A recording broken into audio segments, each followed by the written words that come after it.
Spoiler warning. Fun. Defined in the Oxford Dictionary as the feeling of enjoying yourself, activities that you enjoy. Tell me, when's the last time you genuinely had fun playing a game? When's the last time you got truly lost in a trance where time ceases to be? There's many different ways to achieve this flow state, where time vanishes and distilled pure fun takes its place. One way that I know that guarantees this immersive feeling is through the penultimate level. A term that I created to encapsulate how I feel about certain stages in different games that are so far above the others in terms of scale, gameplay, hype moments, aura, and music. So, if you'll allow me, I'm between Sardine, and let's get into it. Released in 2015, Dying Light has an okay story, and amazing parkour, zombie killing gameplay that comes to a crescendo when all hope is lost around the time before the final mission. So not only are you mad and unsatisfied as a player, but so is the protagonist, Crane. So when you get a call from the big villain where he pretty much says, "I knew you could not resist, Crane." Oh, would you just shut up? Pretty much says that you ain't shit and tells you to climb a big giant tower littered with obvious traps and enemies to run the ones. You boldly go for it. For a majority of this game, all you are doing is parkouring and occasionally killing zombies, which is reflected in this final level, as this is all you are doing, but it's cranked up to a scale that makes it unforgettable even 8 years later. It perfectly distills the idea of fun gameplay and builds it up until you have to run through a strangely familiar sewer from the game's second largest threat, volatiles. But then, halfway through the sewer escape, you realize that you're doing the dramatic shit from the cinematic trailer, and if that doesn't put a smile on your face, then seriously, I don't know what can. This level satisfyingly wraps up the story and puts a bow on Crane's character arc, or at least his first one, and is probably the hardest or hardest adjacent thing you'll ever have to do outside of those fucking prison speedruns.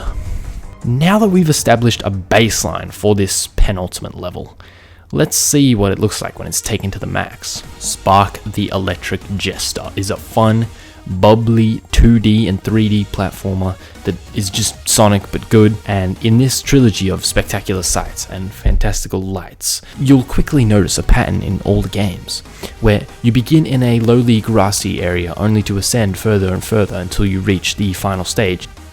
In Spark 1, the 2D one, you're treated to a cool-ass supersonic Dragon Ball fight right after a gauntlet of high speeds and quick, intense combat. Now this first game takes it quite far, perhaps on Dying Light's level, where it's good, great even, but missing a few elements to boost it from a solid B to an A+. Those elements, in my opinion, are good replayability, non-superfluous novelty, and a significant challenge. However, the titular Spark the Electric Jester 2 completely solves this issue with the stage Heartbreath Fleet.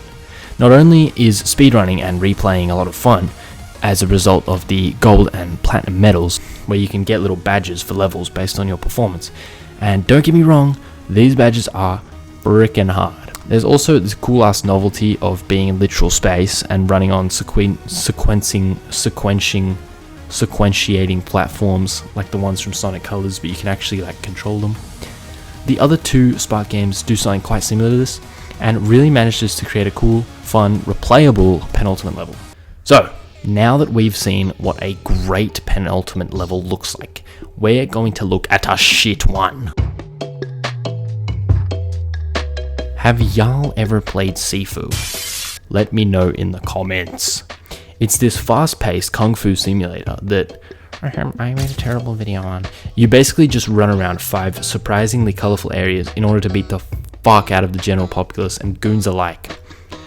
It has a bare bones story that is very bad, like Rent a Girlfriend final chapter levels of bad. There's a message about achieving peace and forgiving those who wronged you, but who gaff, bro? Who gaff? No one gaff. We are here to talk about the final stage, the last obstacle, the penultimate level, which in this distinctly linear game is the Sanctuary, where the calm and positive atmosphere leads you to question your path of bloodshed and what is truly right. In fear of sounding like ChatGPT, here's why this level doesn't work.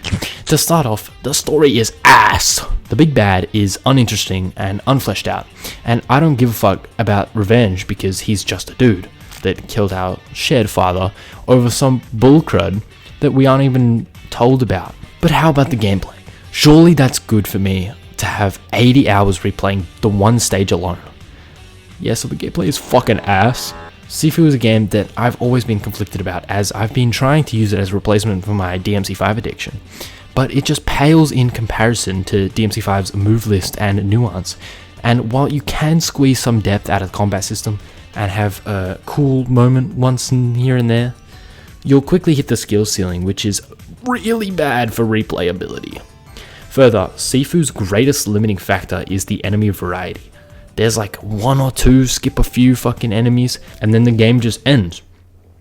There's like 4, but it's genuinely so easy that it doesn't matter. It's also got shit music, which doesn't help. Likely technically impressive because they're using a bunch of cultural instruments, but not an experience enhancer in my humble opinion. Just taking a little break here to say, subscribe so that I may escape the trenches. And by the way, if I hit 1,000, as always, I will be imposing my own changes to this stage and trying to fix it. Numero uno, more enemy types. We've got lanky, fatty, girl, and grunt. So let's add enemies with weapon types that can't be dropped. This was used in all 4 of the previous bosses, so I think that it's fitting for these higher level pseudo boss enemies to not only get unique designs, but also get unique weapons. How about for one example, what about a girl with feet blades and foot attacks? We are already hard as fuck. Feet attacks were already hard as fuck to read when I first started playing. So expanding on that would add a lot of real, good, genuine difficulty. Number 2, length. This is a short level. So I don't know, add a fucking couple corridors. Number 3. This level is missing a spectacle moment, which does contribute to the story as it fits thematically. But come on, who's playing this for the story? It's just so ass. So add another NBA old boy reference or whatever the fuck that movie was called, and maybe add like a running part where like fart gas is being sprayed in and you gotta kill all the enemies to get a key and escape the gassy in time. I don't fucking know. Leave your comments and tell me what they should add, because this game has so much potential and I'm very sad. Penultimate Levels, the spectacular pinnacle of any game. I've always been intrigued by them, fearful enough to even ponder the minds that conceived some of the greats. But now it's time to put this video to rest. Goodbye.